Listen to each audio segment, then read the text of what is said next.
महिला ने घर में कुछ अजीब महसूस किया। ऐसा लग रहा था जैसे घर में कोई और भी है, जबकि वहां सिर्फ वही होनी चाहिए थी। वह उस आकृति के पीछे पीछे बेडरूम तक गई और तभी अलमारी से अजीब आवाजें आने लगी। क्या कोई अलमारी में छिपा हुआ था? वह अलमारी की ओर सीधे देखने की हिम्मत नहीं जुटा पाई, लेकिन शीशे में देखा कि अलमारी का दरवाजा धीरे धीरे खुल रहा है। डर के मारे उसने अपने कान ढक लिए जब तक कि चारों ओर फिर से सन्नाटा न छा गया। अजीब बात यह थी कि अलमारी का दरवाजा वास्तव में खुला ही नहीं था, जैसे वो सब कुछ एक भ्रम हो। अगले ही पल वह अचानक जाग गई। यह सब एक बुरा सपना था। उसी वक्त उसे उसके भाई मार्टिन का फोन आया। मार्टिन ने उसे तुरंत पुराने घर लौटने को कहा। मां के साथ एक हादसा हो गया था।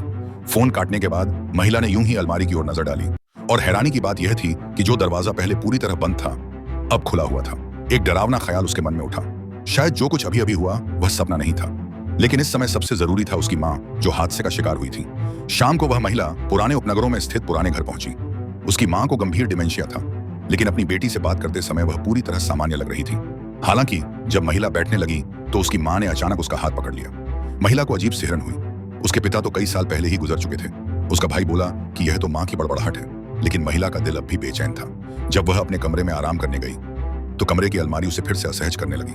रात के खाने के दौरान उसकी मां ने फिर वही बातें दोहराई। दोनों भाई बहन उस खाली कुर्सी को देखते रहे, जबकि उन्होंने मां को कई बार बताया था कि महिला उनकी मां के पति की तो वर्षों पहले ही मृत्यु हो चुकी है, लेकिन मां अब भी यही कहती रही कि उनके पिता तो वहीं बैठे हैं। महिला ने उनकी बातों को नजरअंदाज कर दिया, लेकिन जैसे ही रात गहराई, अजीब घटनाएं फिर से शुरू हो गईं। Subscribe for more video.